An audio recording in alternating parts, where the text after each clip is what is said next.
faithfully distributing Srila Prabhupada's books since the early 1970s, and he has developed a congregational model for book distribution in ISKCON, Silicon Valley. Along with his wife Nirukul, Mataji, they've built a strong devotional community of 300 plus families, all centered around the distribution of Srila Prabhupada's transcendental books.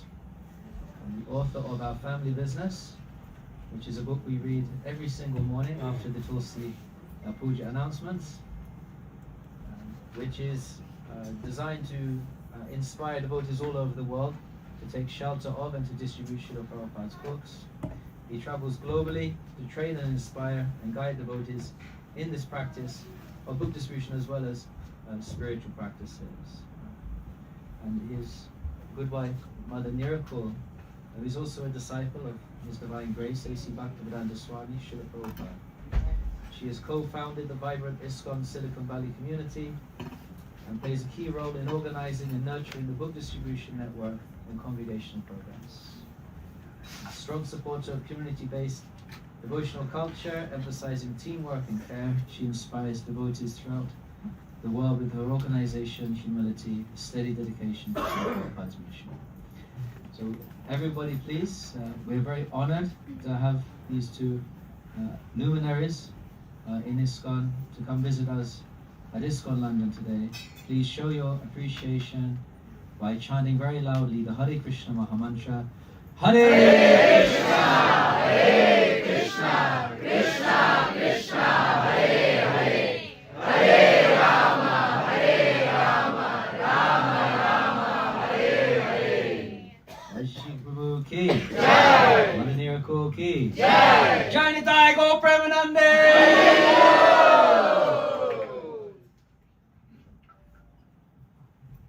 It's truly an honor to be here, and thank you very much for coming. I wanted to start by asking if anybody has any question. When you're practicing something, any discipline, you're likely to come to a point where there's a complication or a conundrum about your practice. There are various practices which we do every day. And when we do something every day, it's likely that we may take it for granted. In fact, in the Srimad Bhagavatam, there's a very important conversation that takes place between Krishna and Uddhava, one of his greatest devotees, who was trained personally by Brihaspati, who's known to be the most intelligent teacher. And Krishna had mentioned that in practicing devotional service, or anything for that matter, one can take it for granted.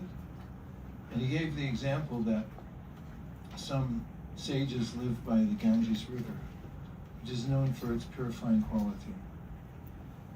And they go elsewhere to take a bath because they think, oh, it's the Ganges, it's in our backyard. When we chant Hare Krishna, we hear Hare Krishna, and we perhaps take some time every day to chant individually, otherwise known as japa or mantra meditation. It's possible that we could take it for granted, or any of the other aspects of devotional service. I've read about monks who have been in monastery for many years, and they have midlife crises where they start questioning their practice after so many years. And we often see that when people first come to Krishna consciousness, they feel extremely fortunate because they realize the contrast between where they've been and what they've walked into, which is a spiritual environment. But when you're in the spiritual environment for a long time, unless you're conscientious about it and careful in the environment, then it's possible to either feel entitled or take it for granted, which may be the same thing or related as cousins. And at the same time, it's also completely possible to stay awake to one's good fortune of being in the practice of Krishna consciousness. There are various qualities that Srila Rupa Goswami, our main acharya or teacher for Krishna consciousness from 500 years ago, recommended, 12 in all. He had given them in do's and don'ts.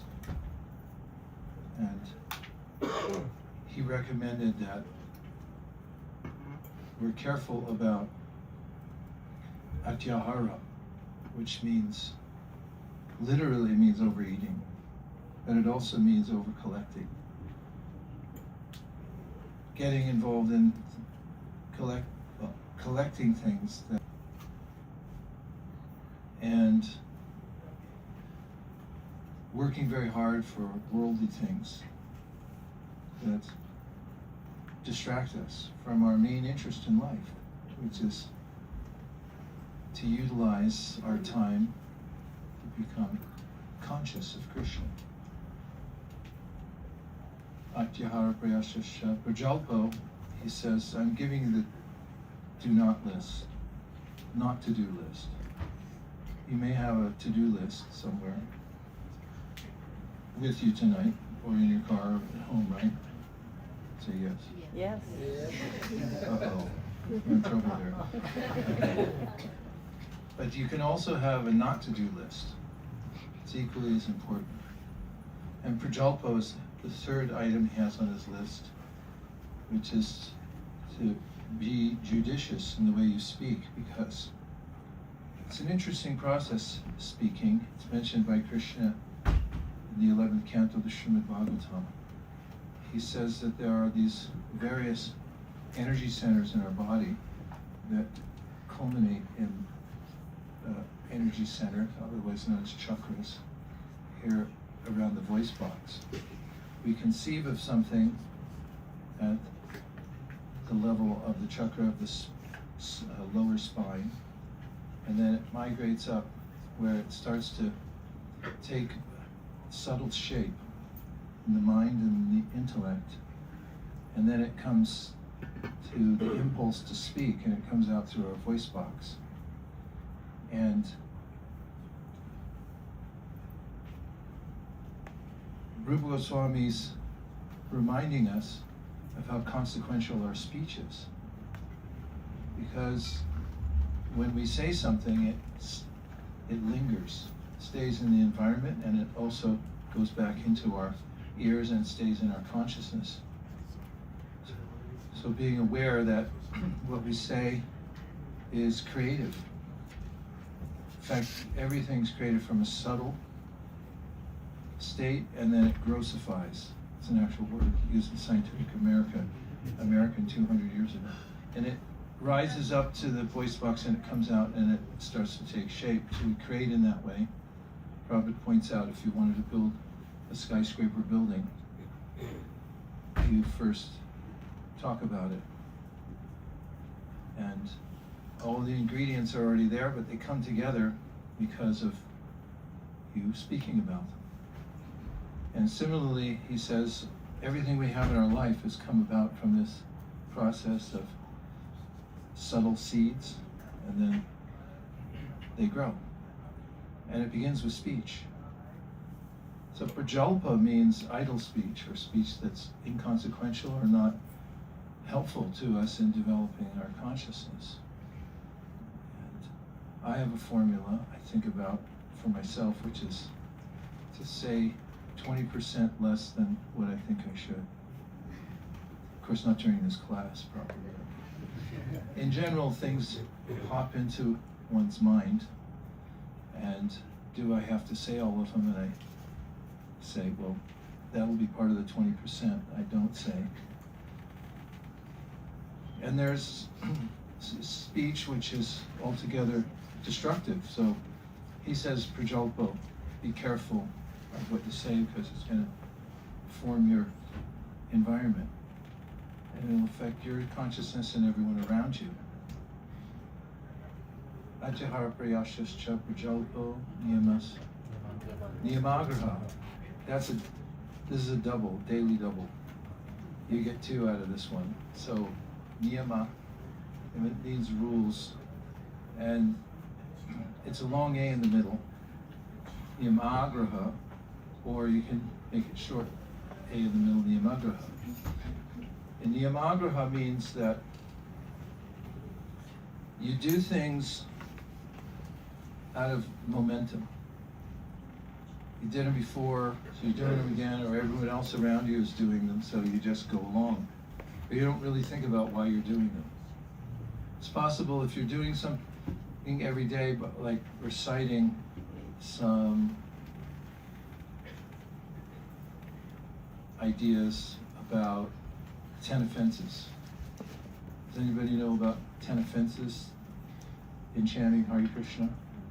There's a list. I'm always wonder why we don't just call it the 11 offenses, because there's, I guess it's Niyamagraha that I just follow it.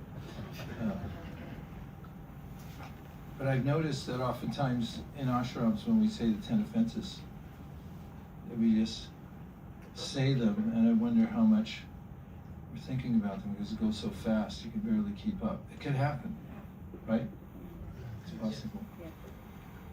Oftentimes, when I'm involved in leading a morning program and we say the 10 offenses together, I'll stop and call on somebody randomly and ask them to explain what one of them means, right?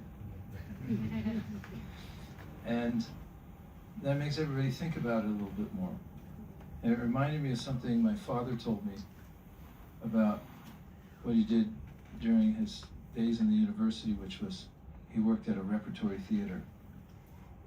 And repertory theater, as the name implies, means you do something repeatedly. They do the same play over and over again. And so the producer, knowing that people could lose their sharpness and making their lines, would tell various players in the troupe to say the wrong lines. Or instead of coming from stage left, they come from stage right. And he wanted everybody in the group to be on their toes, so to speak, so that they didn't take it for granted. That would be not niyamagraha. Just forget why you're doing it, and you just do it. So Rupa Goswami says, because you're in the practice for a long time, don't fall into that sense of automatic, doing it automatically. For instance, if you're chanting Hare Krishna on beads, otherwise known as japa. You know why it's called japa? Because you use your jaw and your palm. And one could possibly be pronouncing the words, saying them, and there's a semblance of hearing, but you might be thinking of something else at the same time. So you're not really engaging and hearing it directly. So it could be niyamagraha, that you're doing it just for the sake of doing it because you know it's the right thing to do. And I heard a very appropriate example given by Chaitanya Charan Prabhu, the great orator and philosopher. And he says, people join a gym usually around the end of the year. And if you look at a graph, how it works, it's like, that's by January 12th. But people think, oh, I should go there. They go one day, they throw around a few things, and they go home and say, well, I'm sore, that was hard, but I still should be diligent and go to the gym. So they go back. They don't really lift anything, they just swing their arms around. So it would be parallel with the idea of, for instance, as I'm using an example, just chanting, but not thinking about it, or not really paying attention to it. That's called niyamagraha. So in the discipline, one should be inventive, like the producer of the truth. My father worked in to stay alert as to the purpose. Why am I doing this? And what does it all mean? And it's very helpful to study it. In fact, that's one of the recommendations given by another acharya or great teacher in the line of bhakti. He said you should cultivate knowledge of the mantra. I happen to be writing something now about japa, and I'm doing it for myself, because the more I research it, what it is, and why I'm doing it, and how it all works, the more interested I get in chanting.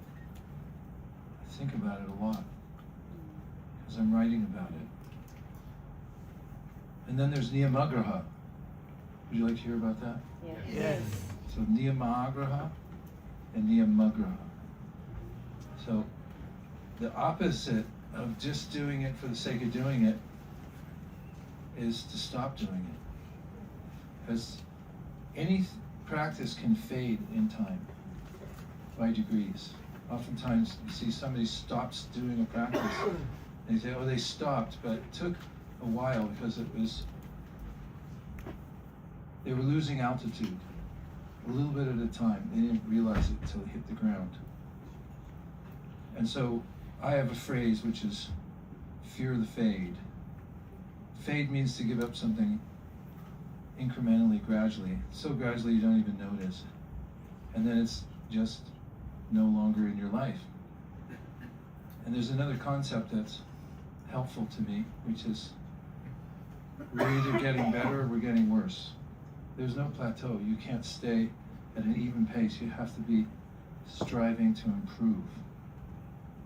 And therefore it requires giving special attention to any practice that we're doing. Otherwise, niyamagraha sets in and we just stop doing it, or we start doing less of it, and then it becomes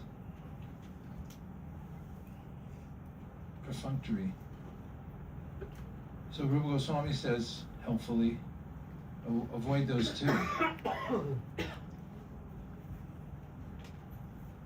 Ajahara priyashascha prajalpo niyamagraha jana shangas. Means that if you associate with people who are low-minded, then you'll also become low-minded. This is one of the great secrets of the practice of bhakti. In fact, Krishna mentions in a universal way in the Bhagavad Gita, Purusha prakritisto hi ute prakriti jan gunan karanam guna sangosya sarasad yoni janmasu. That if you want to know how you got to where you are now, its cause is your association. And by saying, well, that's a general universal principle. And it's also applied quite frequently in every sphere. Of course, Prabhupada mentions that's why they'll start associations and clubs, so they can associate with people who are eager for the same kinds of results and have the same kind of goals. Then you can stay bolstered in your practice. But if you associate with people who are not interested in what you're doing, or maybe even averse to it, and who have bad habits, then you'll naturally pick up those bad habits. So he says, Jana Shangash, be careful about your association. Lalyam means being greedy for material things. You want to hear the definition of a material desire? Yes. I'm trying to calculate what percentage of the audience said yes. It sounded like 68%. Everyone else not obligated to listen. A material desire is a desire that can never be fulfilled. Now how do you feel? Better than when you came in, right? Yeah. So, a material desire is something that we can't handle, and nor can it be fulfilled. It's irrational. Our whole lives are irrational when they're organized for gaining more in the material world. there's an antidote to that, because we can't stop engaging either. Krishna says in the Gita, Nahi kashit shanamapi jatu tishtati karmakrit kayate yavasha karva sarva prakriti jaira gunai. It means you can't stop doing anything even for a moment. I should say properly. You can't stop doing something even for a moment. And elsewhere in the Bhagavad Gita, Krishna gives a solution to this, because we have to be active. It doesn't necessarily mean just because we're active, we'll become entangled in the material world, even though we have material senses and we're engaged with material sense objects. He gives Krishna, a metaphor that we can live by. Would you like a metaphor you can live by? Yes. You could, when you hear this, you could even get a tattoo of this. He says in the 5th chapter of the Gita, Ramanyadaya Karamani Sangam Tyakta Karotya Likitena Sabhapena Padma Patram Ivambasa. In this verse, Krishna gives the analogy of a lotus flower. Now, I've observed lotus flowers very carefully in Japan. There's a botanical garden in Osaka, and I happen to have been there during the summertime, which I don't recommend highly unless you have service there. It's very muggy. They call it muishiatsui. It's muggy hot. Muggy and hot. But that's the time that the lotuses thrive. And in the botanical gardens in Osaka, there's 14 different varieties of lotuses. And they all have their individual ponds lined up for at least 100 yards. So I went and sat with each one of them to contemplate this verse from the Bhagavad Gita. The nature of a lotus is intriguing. It grows out of mud. The lotus is called Padmaja. Ja means to be born, and Padma means mud. Where are you from? I was born in mud. We basically all are born in mud, because the whole material world is one substance. It's really mud. And it grows from the bottom of the pond, the muddy bottom, and it alights on the top of the pond, and it rests there with its expansive leaves and the most beautiful of all flowers, arguably.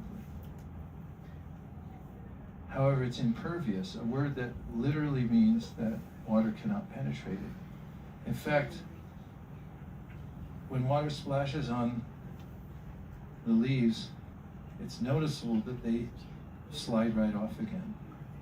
And it gives this sense of how the lotus is in the water, but it's never touched by the water. Although the water touches it, it rolls right off. So Krishna gives this example of how we can live our lives without being besmirched. You know what that means?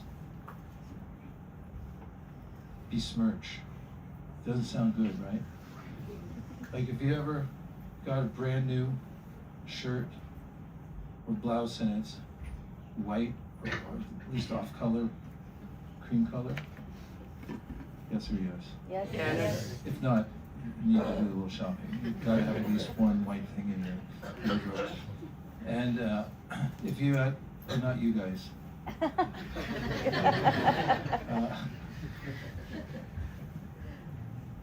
Well, somebody gave me a new t-shirt recently.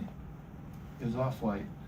It was really nice and had a logo on it. And my wife said, be careful, because I had a bouquet in my room of stargazers. You know what those are? Yeah. Kind of flower. Be careful. It's the only stain that we haven't figured out how to get out, even with one of those laundry sticks. So I don't know if it was in my subconscious or not, in her saying that, but somehow or other, in my hurry to pack, we were leaving, with my brand new shirt, which I had just received 10 minutes earlier, I leaned over and I realized I rubbed up against something. And when I looked, I was noticeably besmirched. What does it mean? To soil with soot To soil with soot or mud. or mud? To sully. Huh? Or to sully especially with stargazer pollen. And it comes from the 1590s. 1590s. It doesn't say what language. Sounds like some kind of slang of something. Old What? French. Old French. I have any French speakers in here? You could say it properly. Besmirch. That's it. Sully or soiled. Anyway, it didn't come out. I quickly put a laundry stick on it, and I put it in the wash, and my perfectly new, beautiful, off-white, logoed shirt was now ruined because you can't tell the difference between stargazer pollen. Chaitanya Charamrita, it's mentioned that material desires are below our dignity as soul. And walks into Mangalartik.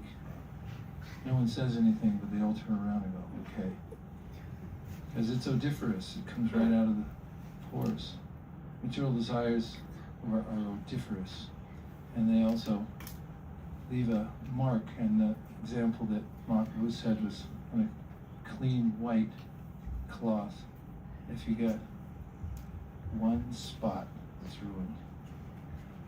So the besmirchment occurs, says Krishna, when we're attached to the results of our work and we try to embrace the material world as our own. And so he says in this verse that I'm just getting back to about the lotus, Brahmanya daya karmani sangam tyakva karotya. You give up the idea that whatever I'm touching is mine. And the way to do that, handily, is to dedicate whatever you look at, and certainly whatever you touch, in service to Krishna. It says, then you can live in the world, you can touch, but you won't become besmirched. And you can live like a lotus. And that's the logo that you can get either here or here. Or if you're really radical, the petals could be coming over the top. It's not a big deal anymore. It was 20 years ago, but you could get free funding from the government if you did that. And now it's just normal. So he gives this advice to be always aware that this is a very serious life. We have an opportunity, which is unprecedented in the universe, to use the human form to exercise our free will, and that has to happen. To decide that I'm going to dedicate my activities to Krishna, God.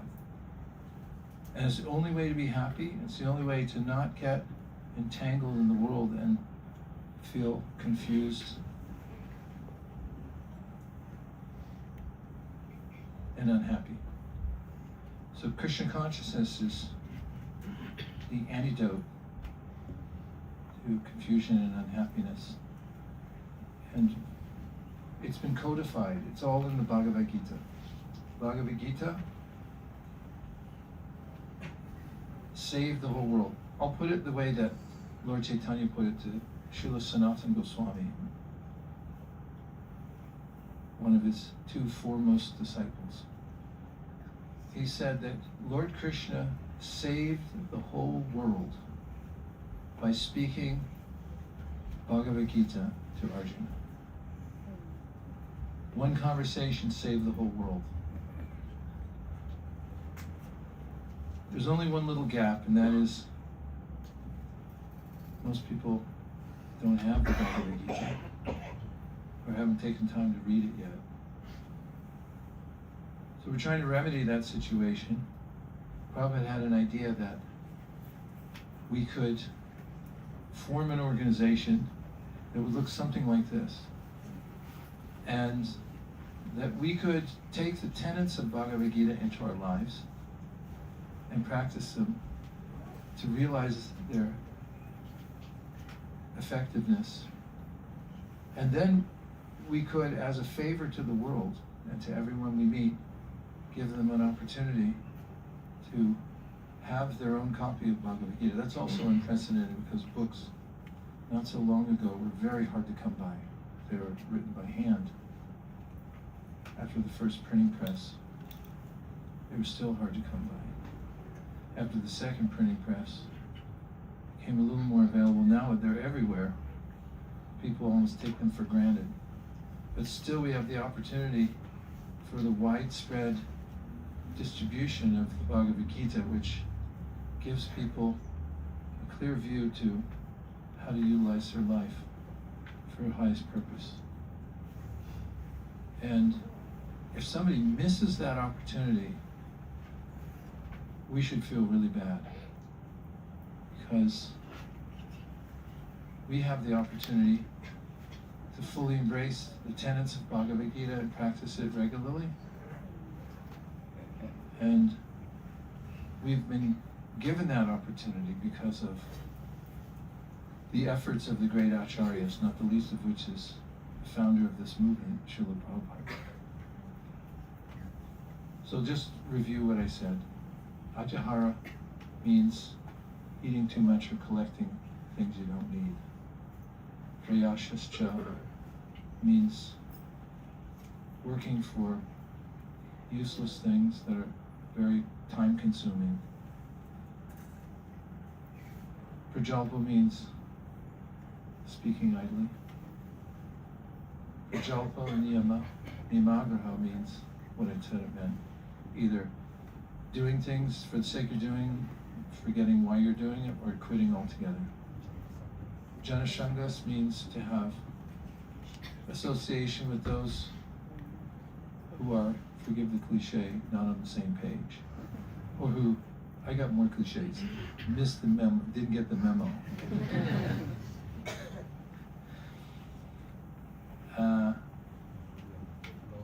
Lolium. You know, heart aching for stupid stuff.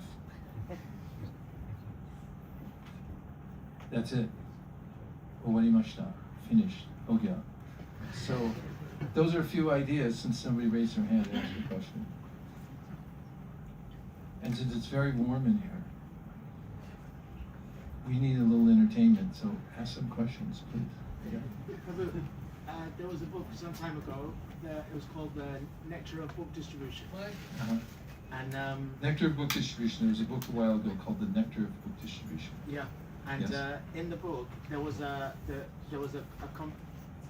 Not that that helped anyway. there was a conversation, and the devotees had asked Srila Prabhupada, how can we get inspired to distribute your books and enthusiastic to distribute your books?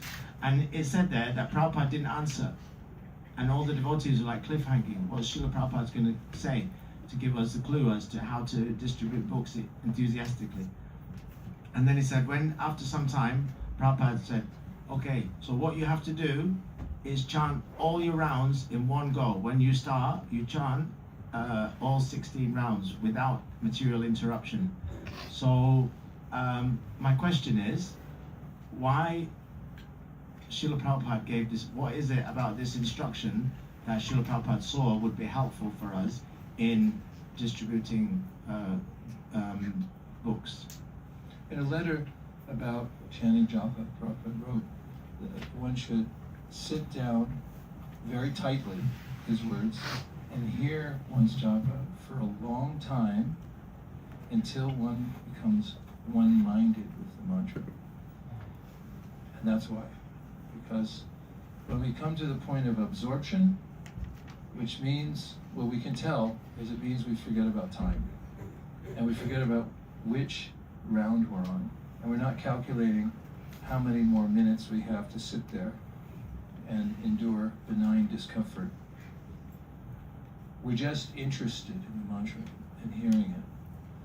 And it's most effectively achieved by taking the time that it takes, not rushing it, to stay in that state of attention on the holy name, practicing bringing your mind back until one gets absorbed. It can happen. In Japan, I see retired men often take to fishing just as a hobby. And there's a river, small river, near the Tokyo Temple, where I notice when I go for my walks, these older men with their fishing poles. And again, they put the lure in the water and they bring it back patiently for hours and hours until fish bites. And I was thinking about that and how when we chant japa, we keep putting the lure of the holy name in front of the mind. Mind's like a fish. You just keep pulling it in.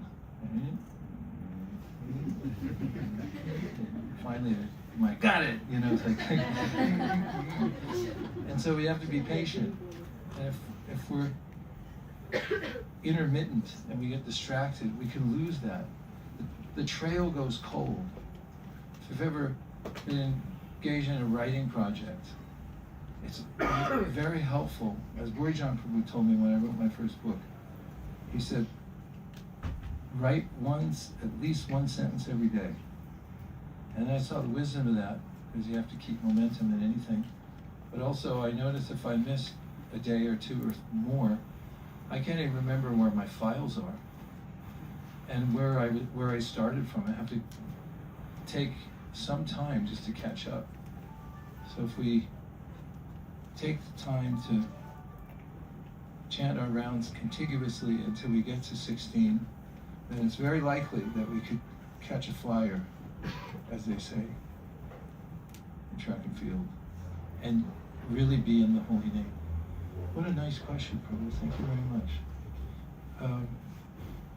I have some Bhagavad Gitas that were especially blessed, and at some point I have to bequeath them to somebody, but I only have 108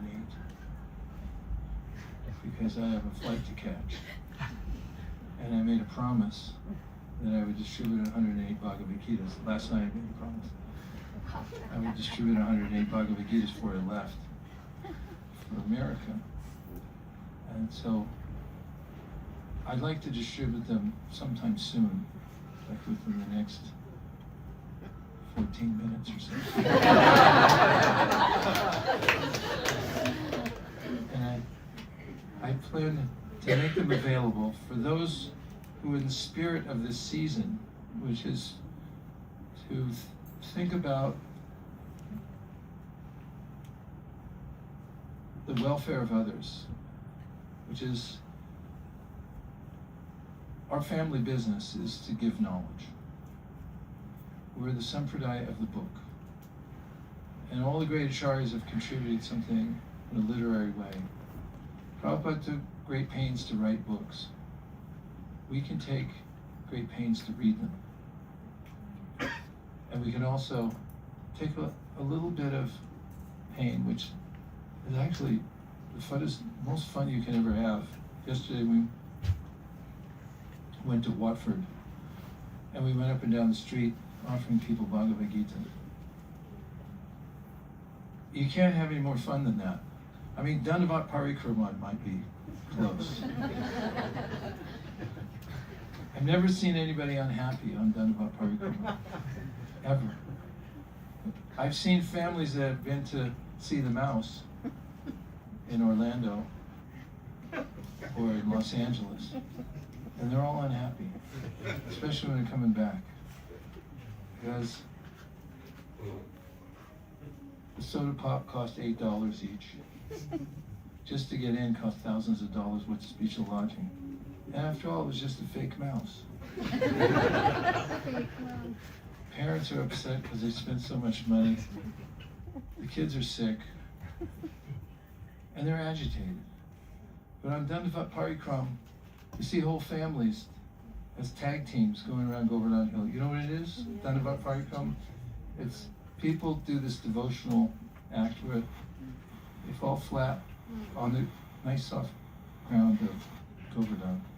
They mark the place with their hands, and they get up and they fall down again, flat. sign of devotion and reverence. And they go all the way around the hill. It's about 14 kilometers. So it takes a little while.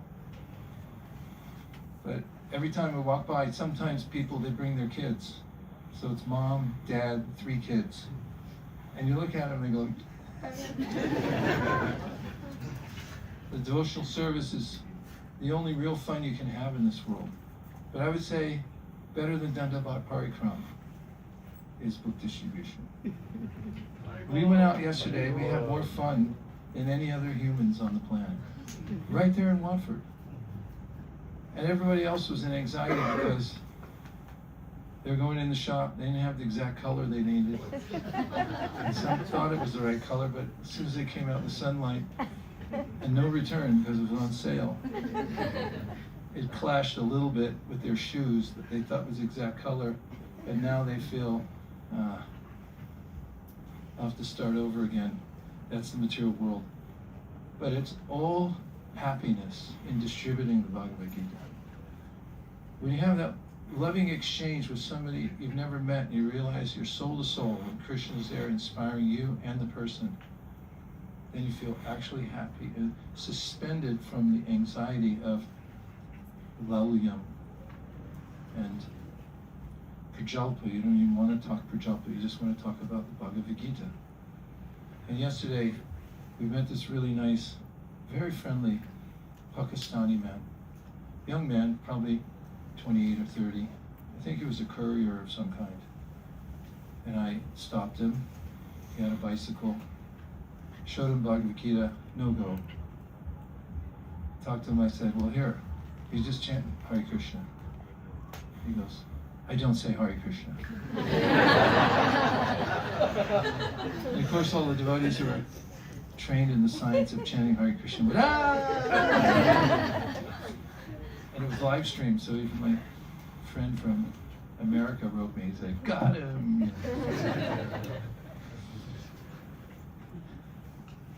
And we met this very friendly man, one of the first people, thank you Krishna, because I was supposed to be showing everybody how easy Buddhist is. And he was highly educated, he was an attorney, but so affable.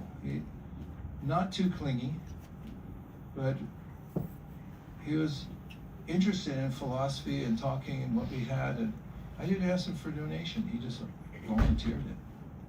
And we were off and running. And we also practiced what Krishna talks about in the Bhagavad Gita, which is equanimity. It's one of the main topics of the Gita, is how to stay equipoised in this world. And it's an interesting practice, isn't it? To think about how to stay equipoised. And I would argue that one of the best places to practice that is going out to distribute books, Bhagavad Gita and so forth. And you have that opportunity to remember that I am an instrument and I'm non-fruitive and I'm here just to facilitate. And that's what our movement is. It's a movement to facilitate the happiness of all people, and we realize there are many good causes in the world. But there's only one great cause, and that's to give the soul the knowledge to free him or herself from material bondage. Now we're really getting to the end, right? Yes. So I have 108 Bhagavad Gitas. And in the spirit of priming a pump that will pump out a minimum of 38,000 Bhagavad Gitas. How many? Oh, sorry. From the deities. A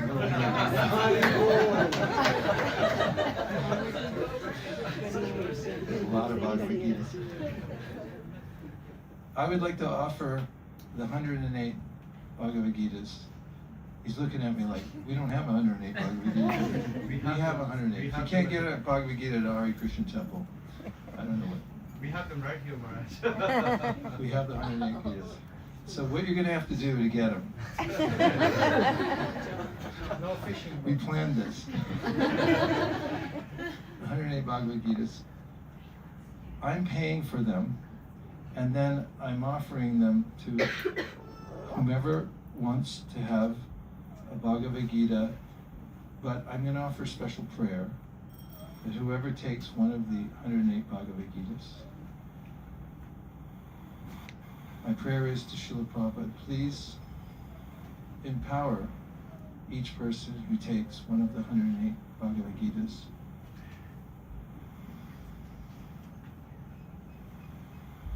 to be able to chant 16 rounds contiguously without stopping, and to achieve absorption at some point in that 16 rounds. To be able to sit and chant and tolerate benign discomfort of wanting to go somewhere else. May the person who takes one of the 108 Bhagavad Gitas also feel genuine compassion in his or her heart for those who don't have the Bhagavad Gita, and be inspired constantly to go out of their comfort zone to give other people an opportunity to come to Krishna consciousness. And may one who accepts one of the 108 Bhagavad Gitas always have the best prasadam on the planet. I'll take the first one, Maharaj.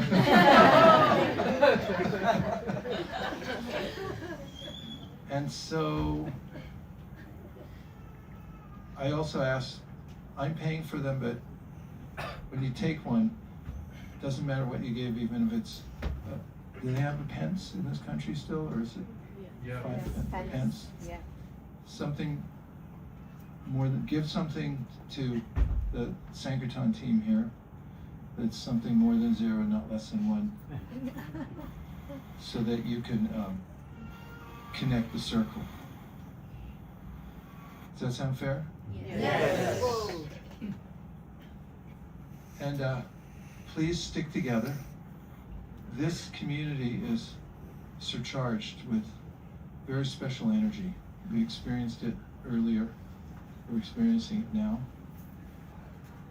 You're in striking range to hit exponential growth in the community, but even more importantly, to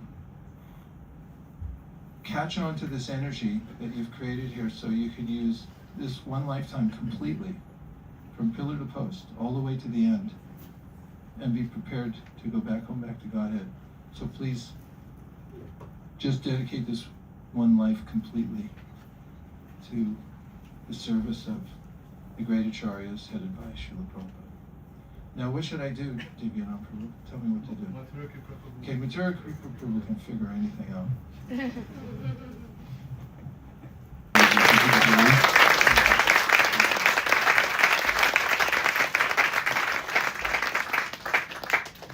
So we have a few announcements. Before the Bhagavad Gita, we just wanted to show we have this book, Our Family Business, which is written by His Grace Vaisesika Prabhu. Maharaj is in a rush tonight, so we won't be able to sign it. But for anyone who would like a copy, signed copy from Maharaj, you can ask myself or Shamantaka. Shamantaka, please stand up. And you can leave your contact and get a copy of this book, which describes everything about how to do book distribution, about the history of book distribution, and it will ensure that any person you speak to will take a book. Maybe not. No, we guarantee it. Guarantee it. If you use, of course, I didn't put any methodologies in the book itself, because it sounds manipulative when it's in writing. It sounds like but if you read the book and you also follow the system that we've discovered over time for distributing books, and you don't sell the book, I'll pay for it. Just mark it down, send me the bill, and I'll pay for it. And feel free to just walk about the city and do as much as you like. So yeah, for anyone who would like, you can ask Shamataka Prabhu, and the book will be signed by Maharaj, and then we'll get it to you. So that's the first announcement. We also like to announce that we have about the Live to Give campaign. As you can see on the screen, Maharaj mentioned we plan to distribute 28,000 Bhagavad Gitas. That's 4 times the height of the Big Ben. So that's a very big target. And so we ask everyone here to get involved, contribute ideas, contribute your time. And for anyone like to get involved, there's a QR code that you can use to join the group chat, the WhatsApp group chat. Perhaps you can make that a bit bigger. And by scanning that code, you can get all the announcements, all the latest news about book distribution. You can join our event. So yeah, please feel free to scan that. And lastly, we have a monthly Sankirtan festival coming up at the end of this month, which is an opportunity for anyone, even people who've never tried book distribution before, to come out. There's no expectation, no goals, just trying to touch the pavement. And in this case, there will be a goal to distribute 560 Gitas, but there will be more than 100 devotees. And this is a special offering to their lordship for their 56th anniversary, which is coming up. So we invite everyone to join as well for that. And lastly, we have some gifts for everyone who's there. Maharaj has kindly brought some wristbands to keep us inspired for this Live to Give campaign. I would request Pandamalini Mataji, if you can, they're just on the left side of the room, behind Maharaj, on the ledge. You could grab the bag. And anyone who would like to get a wristband can just approach Maharaj and receive it from Maharaj's hand. We offered these to the deities, so Lord Chaitanya, Lord Nityananda wore them with prasad.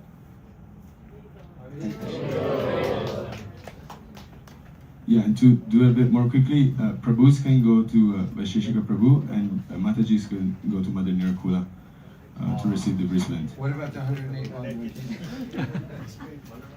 So for those who would like to receive the Gita, we'll have... It's free. And as they say in Japan, there's nothing so expensive as that which is free. I'd like to offer the 108 Bhagavad Gitas, and I'd like everyone to feel free to take one. And if you feel inspired, then distribute it to somebody and have it as a way to prime your entrance into the great pump that we're about to enact that'll inundate London. Thank you so much. What should I do? I would like to take the first Bhagavad Gita on behalf of me and my wife, and like to offer 51 pounds as a donation to That's a lot.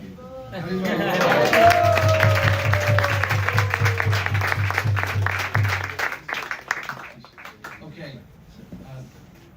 You just started something, so now Would anyone else like to contribute? Shiralita Mataji? 18 Bhagavad Gitas. 18 Bhagavad Gitas. Prabhu? 51 pounds for one Gita. Haribo!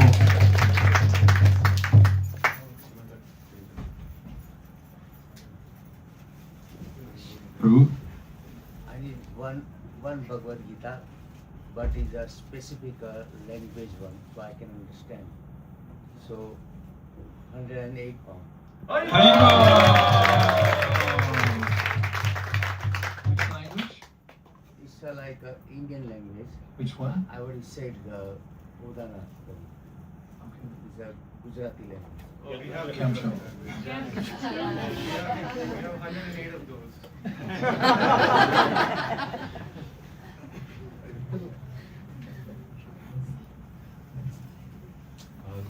If I could get one Bhagavad Gita as well, Maharaj, and I'd like to donate 51 pounds also. This is easier than Watford, I gotta say. Thank you.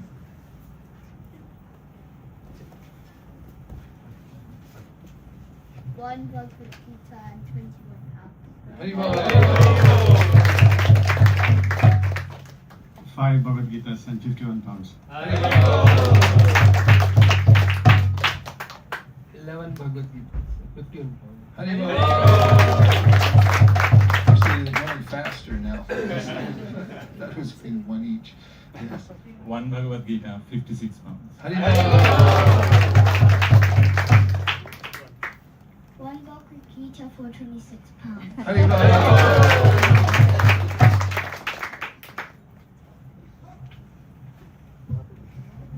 One Bhagavad Gita 51 pounds. Hari Bol.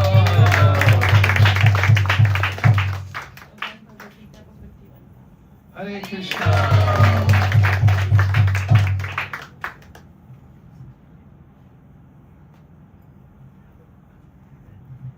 Five Bhagavad Gitas and 21 pounds.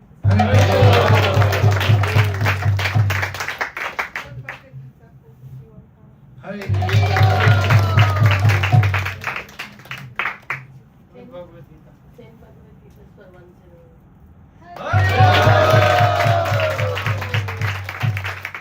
That's coming from Yamuneshwari Mataji, so everybody should just follow her lead.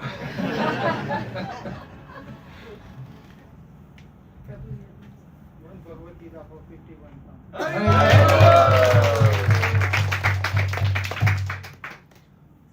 Okay, we're running out of time. We only have a few minutes left. One Bhagavad Gita 51 pounds. Hare Krishna. One Bhagavad Gita 21 pounds. Hare Krishna.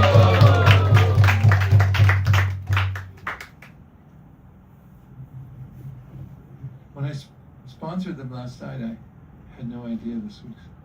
But I like to make a point, and that is when you jump into something spiritual, make a vow for something, then the opportunity comes after that.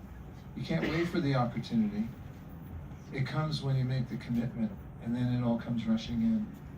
And that's the exciting life, to live on the edge.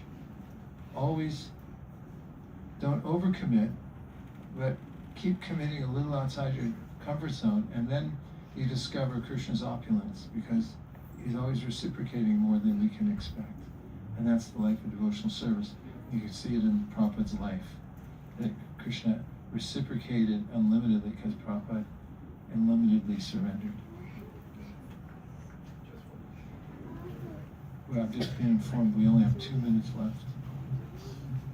I just wanted to say that a lot of the Gitas which are being either sponsored here or gets otherwise, we also work together with Mathura Kripa Prabhu, Bhaktivedanta Banner and Soho. So we give it out to those who really need them. Sometimes people can't afford them, so we make sure that. We are also supporting other temples in Europe, like Dayanidhi Prabhu in Greece. There's Dinanath Gauranga Prabhu who's developed some relationship with the temple there. So last year at the manor, we sent him 1,000 Gitas, and we've also pledged to send another 1,000 to him to help out the temple. And they really appreciate this support. And this is something the GBC has here also approved, that we are supporting the other temples, so they get an opportunity to help out the temples by sending these Gitas to them. So I just wanted to mention it's a great cause, because every Gita going out, we do not know whose hand it's going to land and who's going to walk through the door of Radha Nandaneshwar. So whatever you're doing is really an incredible service. And I just wanted to say that it's a real privilege to be serving and working alongside these leaders. They are Mora Prabhu and Mathura Kripa Prabhu. And seeing and being here for the few hours with them, I feel so inspired that we have such a great future in England to work together as a team and do something really pleasing for Srila Prabhupada. So I just wanted to congratulate you that you all are doing an amazing service and you're part of something very, very big here. Thank you very much. Hare Krishna.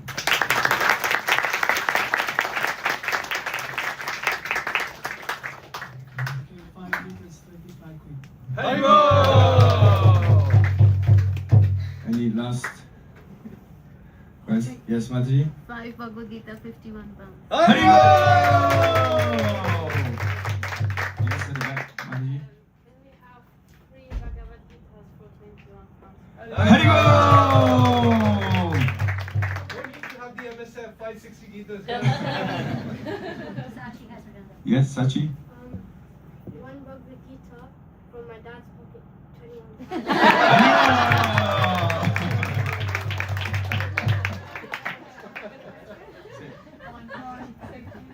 One Bhagavad Gita. Haribo!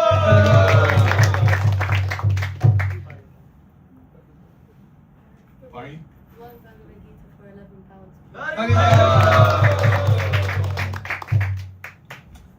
One Bhagavad Gita, 21 pounds.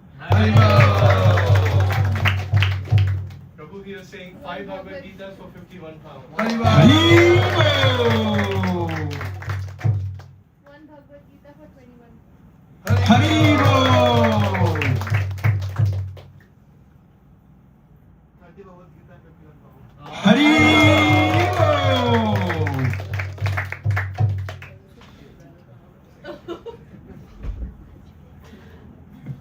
Okay, thank. Well, wait, just give me my axe. And just the last chance to count down. We'll count down from 10, and when it gets to 0, then the opportunity's over. Okay? Krishna 10, Krishna 9, Krishna 8, Krishna 7, Krishna 6, Krishna 5, Krishna. what is that? 10? 10 Bhagavad Gita is 21 pounds. Haribol!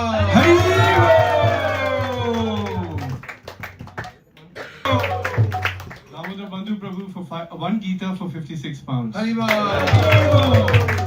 Krishna. 1 Bhagavad Gita, 10 pounds. Haribol! Krishna 10, Krishna 9, Krishna 8, Krishna 7. 5 Bhagavad Gita for 108 pounds.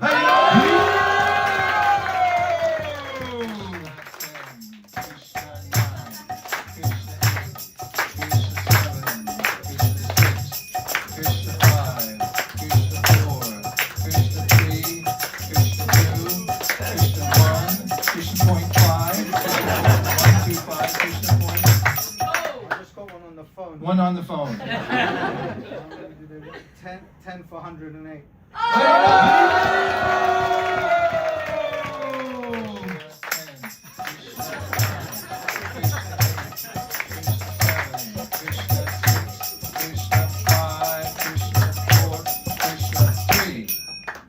One Bhagavad Gita for 5 pounds for my friend.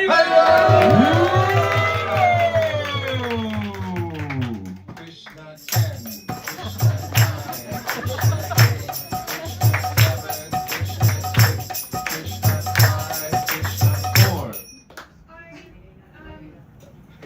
I'm so sorry, I only have £2 change. If I had £10, I would rather give 10, but 2 is all I have. But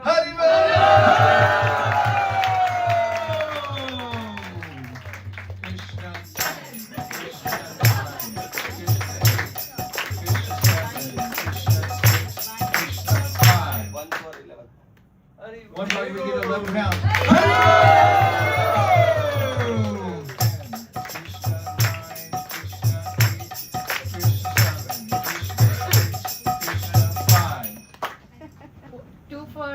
Two Bhagavad Gita for 10 pounds. 2 Bhagavad Gita, 10 pounds.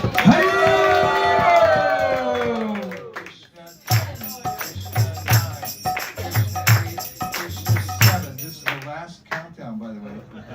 10 Bhagavad Gita is 108 pounds. Krishna 6, Krishna 5. 1 Bhagavad Gita for 21 pounds. Krishna 4. So say 10 Bhagavad Gita for 21 pounds with each. So that's 121 pounds.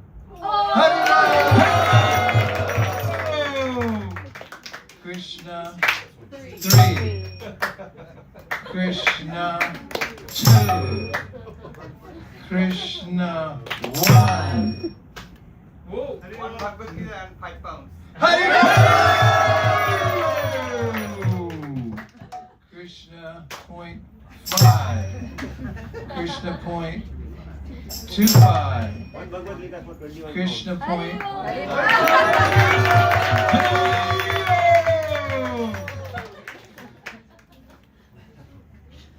He's an engineer from UC Berkeley, so he's helping me out here with the fractions. Thank you very much, everyone. I'm deeply touched, and this is the goal of life, to stay absorbed and really go for it here in London. You can actually conquer the whole city with love for Krishna. Please put your hearts into it, and Lord Chaitanya will shower his blessings on you. Gaur Premanande.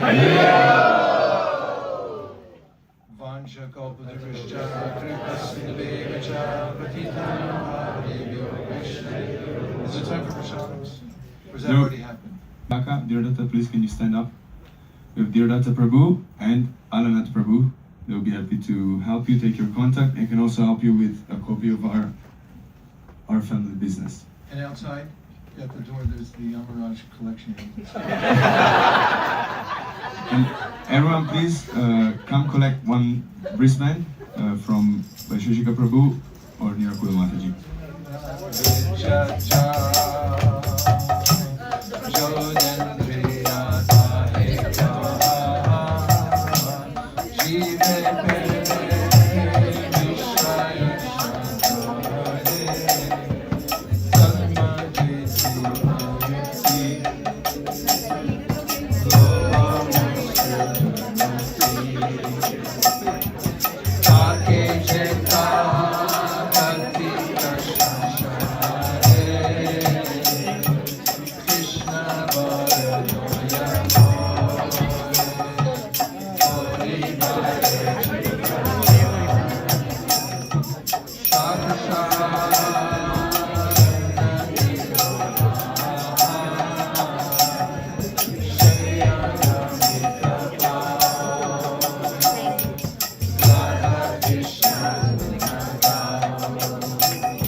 Hands for all our friends.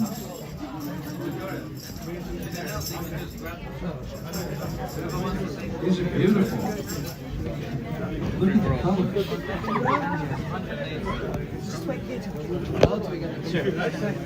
You can give from the, they can take from the wall.